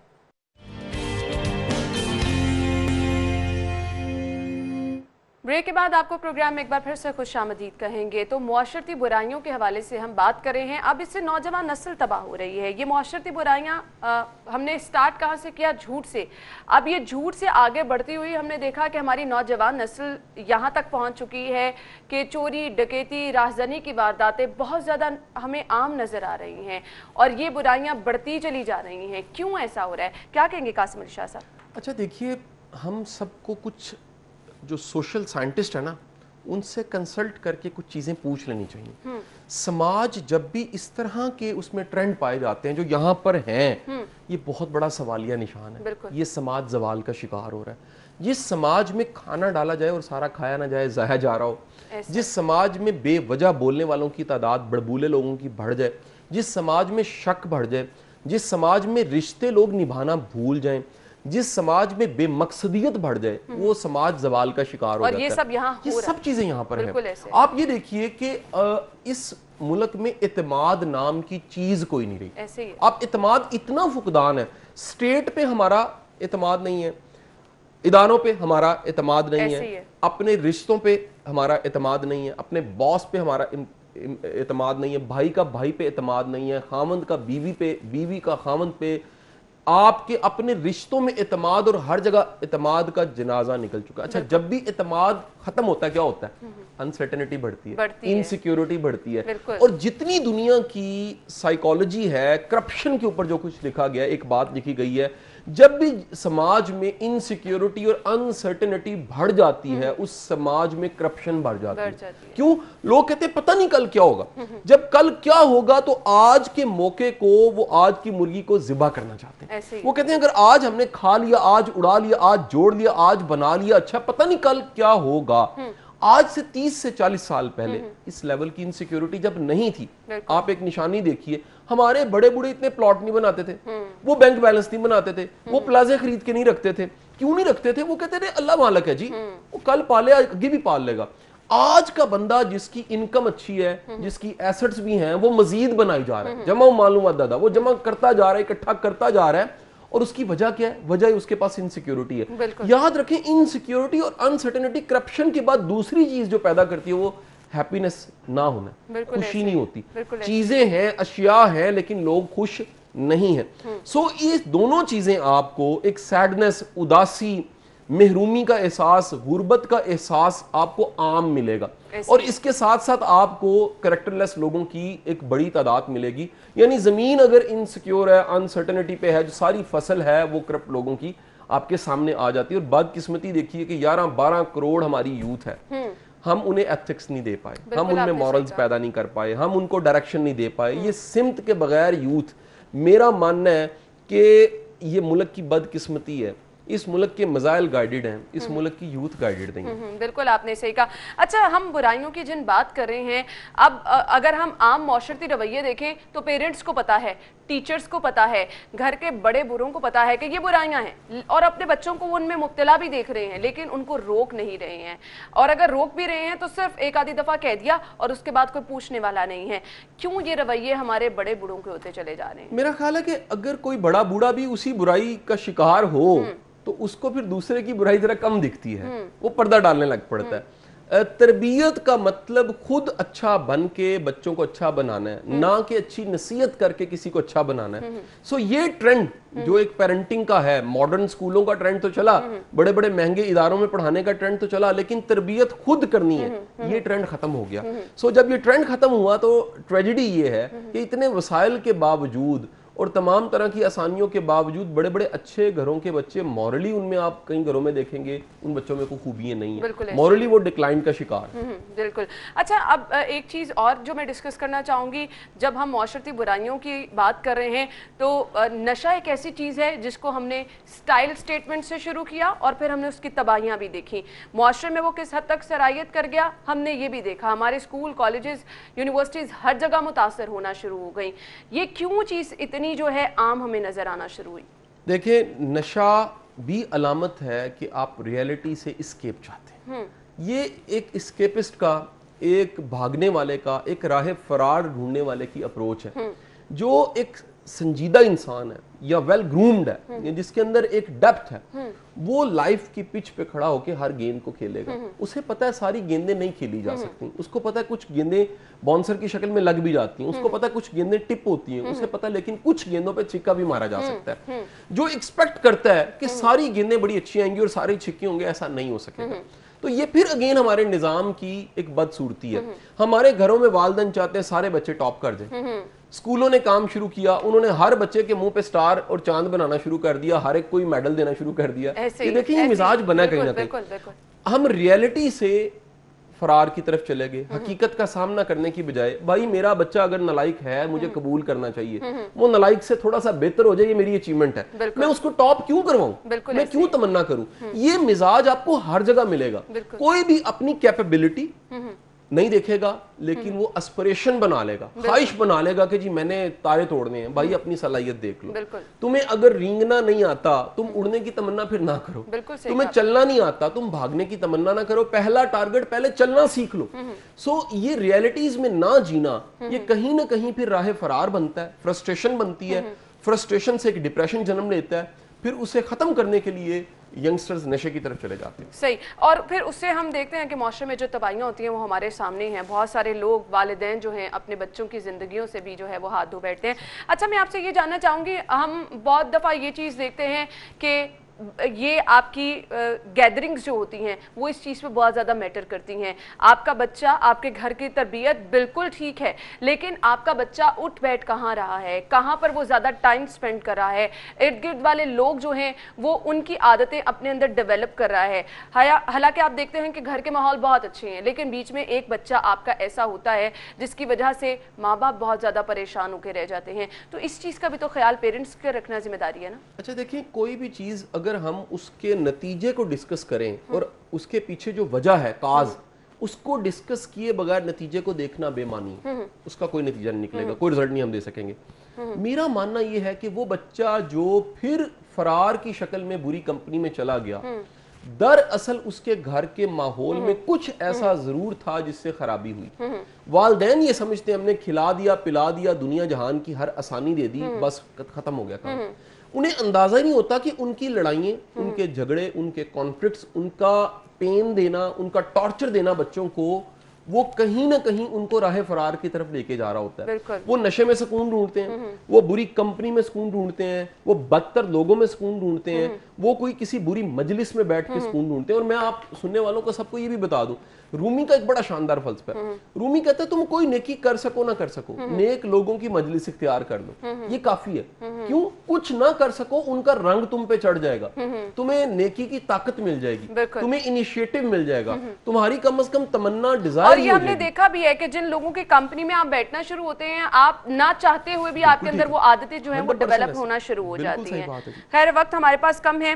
ये बुराइयां खत्म होने वाली तो नहीं है, जिस तरह से हम देख रहे हैं कि बढ़ती चली जा रही हैं और हम खुद उसको बुराई मानने के लिए तैयार नहीं हैं। लेकिन कोई छोटी सी टिप आपके पास है कि हम इनको खत्म कर सकें? देखिए, इसको इनफरादी शक्ल में तो डिस्कस किया जा सकता है, कलेक्टिव सिस्टम शायद ठीक ना हो। इनफरादी शक्ल में ये है कि हम बुराई को बुराई समझें और अगेन हदीस रसूल सल्लल्लाहु अलैहि वसल्लम के उसको हाथ से रोकें, उसको जुबान से रोकें, या कम से कम दिल में बुरा जाना, दिल में बुरा जाना। बेशक कि ये ईमान का कमजोर तरीन दर्जा है। अगर हम इतना भी करते हैं कि बुराई को बुराई कहते हैं तो बुराई कम से कम रुक जाती है। ऐसे ही है, और आपको पता होता है कि ये बुराई है, आपने उससे खुद दूर रहना होता है। थैंक यू सो मच, बहुत बहुत शुक्रिया आपके वक्त के लिए। नाज़रीन, ब्रेक की तरफ मुझे जाना है, लेकिन उससे पहले एक अहम खबर आपके साथ शेयर करनी है, और अहम खबर आपको देंगे जिला कचहरी से, जहां पर पसंद की शादी करने वाली लड़की की घर वालों ने दुर्गत बना डाली है। जिला कचहरी से आपको ये खबर दे रहे हैं, जहां पर यह वाकया देखने में आया है। फरीकैन अहाता अदालत में एक दूसरे के साथ लड़ते झगड़ते रहे, और लड़की हमारी बहू है, हम लेकर जाएंगे, लड़की के वालिदैन की जानिब से बारहा ये कहा गया। जिला कचहरी में ये मनाजिर देखने में आए। फरीकैन लड़की को अपनी तरफ खींचते रहे और वालिदैन में हाथापाई भी हमने देखी। ब्रेक लेंगे। प्रोग्राम के इस हिस्से में हम जो चीज़ डिस्कस करने वाले हैं वो है बुलंद हौसले की मिसाल। वो है ये मिसाल कि जब आप ठान लेते हैं कि आपने कुछ करके दिखाना है तो कोई भी चीज़ उसमें आड़े नहीं आती है। हम देखते हैं कि बहुत सारे लोग माजूरी को आड़े बनाकर बहुत सारी चीज़ों में पीछे रह जाते हैं, लेकिन हमारे यहाँ ऐसे लोग भी मौजूद हैं जिन्होंने ये दिखाया है कि जब वो कुछ ठान लेते हैं करने का तो वो कर दिखाते हैं। कोई भी रुकावट जो है उनकी राह में हाइल नहीं हो सकती। स्टूडियो में हमारे साथ हमारे मेहमान जो मौजूद हैं उनका तारुफ मैं आपके साथ कराना चाहूँगी। ये बच्चा जिसका मैं जिक्र कर रही हूँ, ये पाकिस्तान का वो पहला बच्चा है जो खुद नहीं लिख सकता, लेकिन उसने ये कर दिखाया है कि वो काम कर सकता है, उसका हौसला बुलंद है, उसने जो की सोचा वो उसने करके दिखाया। ये सब कुछ कैसे पॉसिबल हुआ, इसके पीछे कितना टाइम था, कितनी मेहनत थी, वालिदैन का क्या किरदार था और खुद वो बच्चा क्या सोचता था, ये हम सब कुछ डिस्कस करेंगे। मेहमान हमारे साथ स्टूडियो में हमारे जो मौजूद हैं उनका तारुफ मैं आपके साथ कराना चाहूँगी। नूरुद्दीन ज़हीर और उसके साथ उनके वालिद मौजूद हैं, ज़हीर अब्बास साहब, उन्हें खुशामदीद कहेंगे। अस्सलाम वालेकुम। जी अस्सलाम वालेकुम। क्या हाल चाल है नूर? सबसे पहले मैं आपसे गुफ्तगू करना चाहूँगी, कैसे हैं आप? ठीक ठाक। आप सर बताइएगा क्या हाल चले आप? जी अल्हम्दुलिल्लाह ठीक ठाक, आप सुनाएं? बिल्कुल ठीक ठाक। मैं बहुत सरप्राइज हुई हूँ। माशाल्लाह माशाल्लाह माशाल्लाह, आप ब्लेस्ड हैं कि आपका बच्चा इतना कामयाब और इतनी छोटी उम्र में बुक भी लिख डाली। कैसे ये मुमकिन हुआ? नूर पहले आप बताइएगा कैसे बुक लिखने का आइडिया आया? ये बहुत दिनों से मुझे कह रहा था, साल 2 साल हो गए इस बात को कि डैड मेरे दिल में कुछ ख्यालात आते हैं, मैं उनको डिस्क्राइब करके कुछ कहीं लिखना चाहता हूँ, कुछ मैं उसको एक किताबी शक्ल देना चाहता हूँ। तो आई वॉज प्रमोट हिम। मैंने कहा कोई बात नहीं, आप लिखो। इसको लैपटॉप लेके दिया है, ये उस पर टाइप कर करके इसने पूरी किताब लिखी है जिसमें साल 1.5 साल लग गया। सही। उसके बाद लगा। अच्छा, नूर से मैं बात करना चाहूंगी। Noor, what was the idea behind all this? क्या ख्यालात आपके ज़हन में आते थे? ख्यालात तो बहुत आते थे, जो आता था वो लिखता रहता था। कभी ये नहीं सोचा कि ये शायरी के काबिल है या नहीं।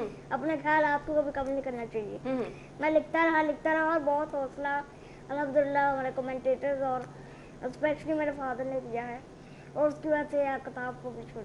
सही। अच्छा, मुझे नूर ये भी बताइएगा बेसिक थीम क्या है, बेसिक चीज़ क्या डिस्कस की गई है आपके बुक में? बुक में थीम जो है वो है कि सूफी पोइट्री क्या है, इसके ख्यालात, हमारे मुल्क का भी जिक्र है, उसमें बहुत सी चीज़ें हैं, बहुत कैटेगरी। अच्छा, इतनी छोटी सी एज में माशाल्लाह इतनी बड़ी बड़ी बातें कैसे सीख ली? ये उम्र के लिहाज से नहीं होता, ज़हन पे फर्क पड़ता है। माशाल्लाह माशाल्लाह, ये वो चीज़ है जो हम आपको दिखाना चाहते हैं। मिसाल जो है इस बच्चे की आपको दिखाना चाहते हैं कि उम्र के लिहाज से ये नहीं होता, आपका विजन होना चाहिए, इर्द गिर्द की सोच होनी चाहिए।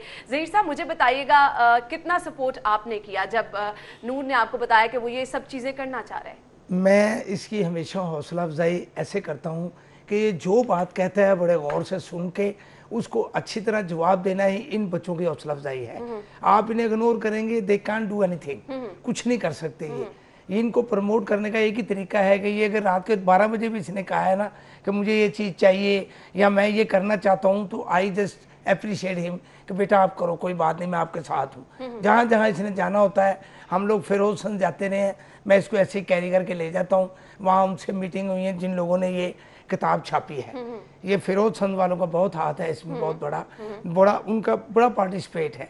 उन्होंने इसको बहुत ज़्यादा प्रमोट किया है। वो ज़हीर सलाम साहब जो उसके ऑनर हैं, वो कहते हैं कि ये बच्चे को इसी तरह प्रमोट करते रहेंगे तो ये और लिखने में ऑलमोस्ट 2 साल। 2 साल। और 2 साल के दौरान आप मुसलसल अपनी किताब पे काम करते रहे, आप चीज़ें सोचते रहे और उसको लिखते रहे? सोचता तो मैं रहता हूँ अब भी, लेकिन कभी जब गेम खेलते वक्त, कभी लेटते वक्त, जब भी ख्याल आता रहे तो फौरन मैं उसे लिखता रहा हूँ। अच्छा, और उसको आप लैपटॉप पे अपने सेव कर लेते हैं? मोबाइल पर लिखता रहता हूँ, ठीक फिर है। से लैपटॉप पे सारा क्रिएट करके बनाता हूँ। अच्छा, तो कितना टाइम आप इस चीज को देते हैं? तकरीबन 2 से 2.5 साल मैंने बुक डेमो बनाने में लगा, फिर फरोसन वालों के बनना गया। सही। अच्छा, पूरे दिन में आप मुझे बताइएगा कितना टाइम आप लिखने में लगाते हैं, पढ़ने में लगाते हैं? ऑब्वियसली ये आपकी रूटीन साथ साथ चलती रहती होगी। रूटीन ही साथ साथ तकरीबन साथ चलती, लेकिन मैं अपने सोशल मीडिया पर, अपनी गेम पर मसरूफ रहता हूँ, तो वहाँ ख्याल आया तो कभी लिख लिया, कोई कॉपी वगैरह पढ़ लिया। यानी इसका कोई टाइम आपने नहीं रखा हुआ? जी अच्छा, बुक्स पढ़ने का शौक भी है? जी, अब फिलहाल कॉम है, ई बुक्स। अच्छा, सही। अच्छा, आप मुझे बताइएगा, जिस तरह से नूर बता रहा है कि जो जो ख्याल इसको आता रहता है ये उसको लिखता रहता है, तो फिर आपकी गाइडेंस तो साथ साथ रहती होगी, आप तो इसके साथ साथ मौजूद रहते होंगे? नहीं, मैं अपने काम पे भी चला जाता हूँ, तो ये पीछे अकेला जब घर में लेटा होता है तो ये अपने मोबाइल पे लिखता रहता है, टाइप करता रहता है। सम टाइम ये मुझसे शेयर भी करता है, ये मुझे व्हाट्सएप कर देता है कि डैड ये मैंने आज ये आया था ख्याल, ये मैंने लिखा है। तो इसके अंदर बड़ी अच्छी पोइम्स हैं, सारी पोइम्स हैं, 100 पोइम्स हैं इसके अच्छा। अंदर, जिसका ट्रांसलेट मिस पैरन बोगा ने किया है। इसका इंग्लिश ट्रांसलेट भी इसके अंदर है, ठीक है, ये किताब। और मैं एक और बात कहना चाहूँगा कि सिटी 42 वालों का स्पेशली शुक्रिया अदा करना चाहता हूँ कि आप लोगों ने वाकई ऐसे बच्चों को जो प्रमोट कर रहे हैं ना, अल्लाह आपको इसका अजर दे, जज़ाए खैर दे, ये बहुत अच्छी बात है। बिलाशुबा ये बच्चा इस काबिल है कि इसको दिखाया जाए, दूसरों के लिए मिसाल बनाया जाए, और माशाल्लाह आपके सर ये सेहरा जाता है।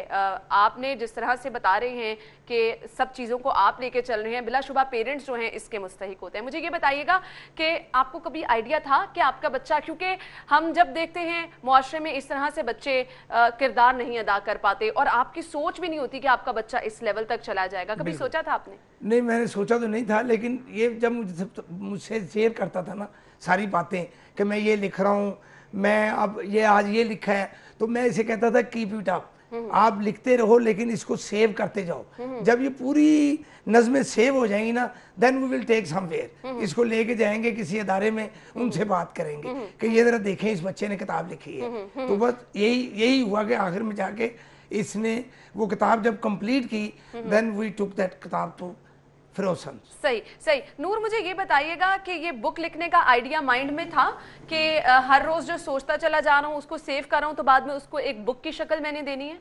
नहीं, जब मैंने लिखनी शुरू की थी तो किताब का बिल्कुल भी अंदाजा नहीं था मुझे। मैं सूफी पोएट्री साथ साथ पढ़ता रहता था, बाबू लिखा की, कोई शकरकंद ऐसे। कुछ सुनाना चाहोगे सूफी पोएट्री में से? जी नहीं, नहीं, क्योंकि आज मैं सूफी पोएट्री पढ़ी नहीं रात को। अच्छा। Actually मैं इंशाल्लाह कोई एक शेर बाबुल्ले शाह का, कोई चीज आपको याद था? Remember even know. सही। अच्छा, मुझे ये बताओ कि फारिग टाइम में क्या करते हो? What did you say? जो आपका फ्री टाइम होता है उसमें क्या करना पसंद करते हो? उसमें मैं अपनी गेमों में मसरूफ रहता हूँ। अच्छा, कौन कौन सी गेम्स खेलते हो? पबजी। अच्छा, सही। अच्छा, मुझे बताइएगा, ये चीज़ें जो हैं बच्चों के साथ साथ चलती रहती हैं, लेकिन जो माशाल्लाह से एक बड़ा कारनामा है, इसको आप चाहेंगे कि आगे भी कंटिन्यू रखें और इसमें आप इसका साथ देते रहें? हाँ, मैं इसका साथ देता रहूँगा, क्योंकि ये अब आजकल अफसाने लिख रहा है, छोटी कहानियाँ लिख रहा है, वो चाह रहा है कि पोइट्री से हट के मैं कुछ लिखूं।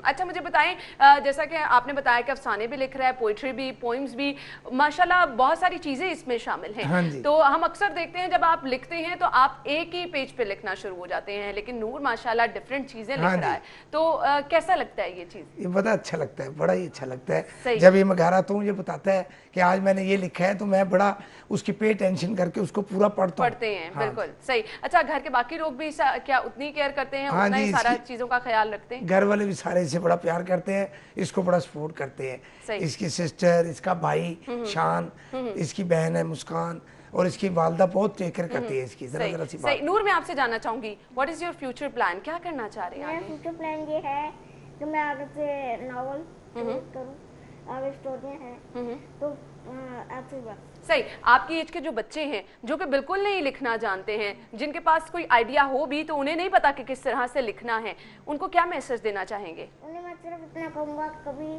गिव अप मत करें। अगर वो कुछ लिखना चाहते हैं, कुछ कहना चाहते हैं, तो वो ज़रूर कहें, चाहे वो सक्सेस ना कर। सही। अच्छा, समटाइम ये होता है ना कि जब आप स्टार्ट करते हैं लिखना तो आपको उतनी अप्रिसिएशन नहीं मिलती है, तो आप डिसहार्ट हो जाते हैं कि यार ये मैं नहीं कर सकता। आपके साथ कभी ये हुआ? कभी हुआ होगा जब 30-40 पेजेस मैंने लिखे थे, तो 1-2 दिन मैं नहीं लिख सका। तो मैंने कभी किसी से कहा नहीं था कि मैं नहीं लिखूंगा। मेरा आइडिया था कि मैं शायद कुछ कर दूं, लेकिन फिर ख्यालात आते रहे, अल्लाह का शुक्र है मैं लिखते रहे। सही सही। आप क्या कहना चाहेंगे? बहुत सारे बच्चे ऐसे हैं, बहुत सारे पेरेंट्स ऐसे हैं जो कि अपने बच्चों की माजूरी की वजह से परेशान हो जाते हैं और उनको बिल्कुल छोड़ देते हैं अकेला कि ये कुछ नहीं कर सकते। क्या पेरेंट्स को मैसेज देना चाहेंगे? मैं स्पेशली उन पेरेंट्स को ये मशवरा देना चाहता हूँ कि किसी भी फील्ड में उस बच्चे को, स्पेशल चाइल्ड को कभी भी उसकी हौसला अफजाई करने से गुरेज ना करें और उसको डिस्करेज ना करें, ताकि वो कुछ कर सके। उसको जितना उसको बढ़ावा देंगे, जितना उसको अप्रिशिएट करेंगे, ही हैव टू डू और she have to do something. बिल्कुल, और यही आपका हौसला है जो बच्चे की सलाहियतें बाहर लेकर आता है। और माशाल्लाह नूर हमारे पास इसकी मिसाल मौजूद है कि अगर पेरेंट्स ने सपोर्ट किया तो सलाहियतें जो नूर की थी वो इस तरह से उभरती रही और एक किताब के शक्ल में आ गई। और आगे भी नूर ने अपना प्लान बताया है, कोई चीज कंटिन्यू रखना चाह रहे। थैंक यू सो मच, बहुत बहुत आपका शुक्रिया। नूर, आपका भी बहुत बहुत शुक्रिया। Wish you good luck. Allah ताला इसी तरह से आपको कामयाबी देते रहे और आप बाकी बच्चों के लिए इसी तरह से मिसाल बने रहे। बहुत शुक्रिया आपका। नाज़रीन, मुझे ब्रेक की तरफ जाना है, हम ब्रेक लेंगे और ब्रेक के बाद हम शो में दोबारा हाजिर होंगे। आप हमारे साथ रहिएगा। की तरफ जाएंगे जिसमें सबसे पहले मैं आपको बताऊंगी डिफरेंट मोबाइल रेट्स क्या हैं। तो हमारे पास सबसे पहले आज है सैमसंग गैलेक्सी नोट 9 और इसकी कीमत है 1,70,000 रुपए।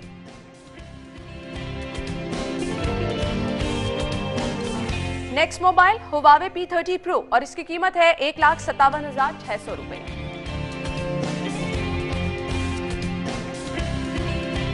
और इसके बाद है जी Oppo Find X और इसकी कीमत है 1,29,999 रुपए। आज हमारे पास जो फोन हैं इनकी प्राइसेस हमें हाई नजर आ रही हैं।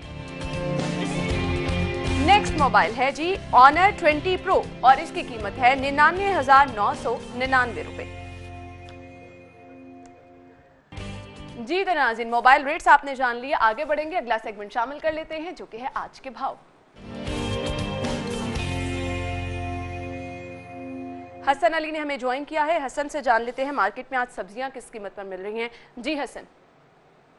जी बिल्कुल, शहर में अगर सब्जियों कीमतों की बात की जाए तो कीमतों में कोई कमी जो है वो नज़र नहीं आती। सब्जियां हों, फल हों या कोई भी चीज़ हो, उसकी सरकारी नरखनामे के मुताबिक फ़रोख्त जो है वो शहर के किसी भी इलाके में यकीनी नहीं हो सकी। और अगर बात की जाए सब्जियों की कीमतों की तो नींबू जो है वो भी आज भी शहर के मुख्तलिफ इलाकों में 300 से 400 रुपये में फ़रोख्त किए जा रहे हैं। आलू जो है वो 60 से 70 रुपये में फ़रोख्त हो रहे हैं। प्याज जो है वो 40 रुपये फ़ी किलो तक फ़रोख्त किए जा रहे हैं। लहसुन 250, जबकि अदरक जो है वो 350 रुपये फ़ी किलो तक फ़रोख्त किया जा रहा है। जबकि अगर बात की जाए फलों की कीमतों की तो फलों की कीमतों में भी कोई कमी नज़र नहीं आती और फलों की कीमतें भी आसमान से बातें करती नज़र आती हैं। जबकि अगर बात की जाए मुर्गी के गोश्त की कीमत की तो सरकारी नरखनामे पर मुर्गी के गोश्त की कीमत जो है वो 260 रुपये फ़ी किलो आज भी मुकर्रर की गई है।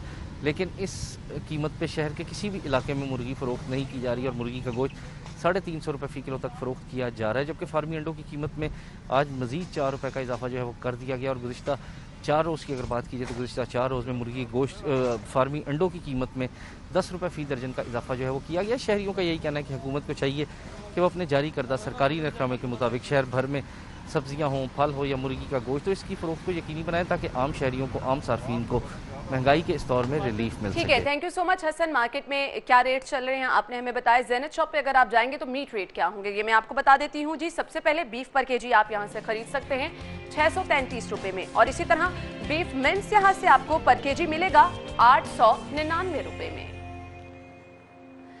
इसके बाद जी मटन पर केजी यहाँ पर अवेलेबल है 1403 रुपये में और मटन मिन्स पर केजी मिलेगा आपको 1649 रुपये में। जी तो इसके बाद चिकन के रेट क्या हैं मार्केट में, तो हम देख रहे हैं बहुत ज्यादा प्राइसेस हाई हैं, लेकिन गवर्नमेंट रेट के मुताबिक जिंदा मुर्गी 179 और इसका बना हुआ गोश्त आपको मिलेगा 260 रुपए में। और इसके बाद एग रेट्स जिसकी कीमत में हम इजाफा देख रहे हैं वो भी मैं आपको बताती चलूं। रिटेल प्राइस सबसे पहले है 111 रुपए और अगर आप होलसेल से खरीदारी करने के लिए जाएंगे तो होलसेल से आप अंडे खरीद सकते हैं 109 रुपए दर्जन में। इसके बाद अगर आप जाएंगे गोरमे से खरीदारी करने के लिए तो यहाँ पर आप 110 रुपए दर्जन में अंडों की खरीदारी कर सकते हैं।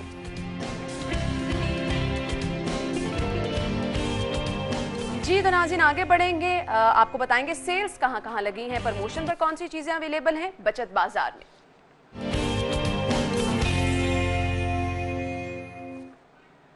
सेल्स का जिक्र कर लेते हैं और हमारे पास सबसे पहले ब्रांड है जे डॉट, जहां पर आप जा सकते हैं फ्लैट 25% ऑफ है, यहां से आप शॉपिंग कर सकते हैं।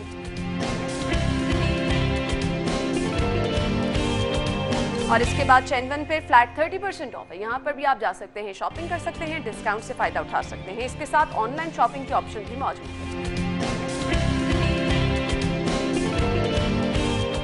जी तो नाज़रीन, जब सेल्स की बात की जा रही है तो सबसे बड़ी सेल को हम कैसे भूल सकते हैं। स्टाइलो जो कि पाकिस्तान का लीडिंग फैशन ब्रांड है, अपने जो सारिफीन हैं उनके लिए ये सबसे बड़ी सीजन की सेल लेकर आया है और इस पे आप अपने फेवरेट शूज़, बैग्स और इसके साथ साथ एक्सेसरीज जो है वो खरीद सकते हैं। अप टू 51% यहाँ पर डिस्काउंट है।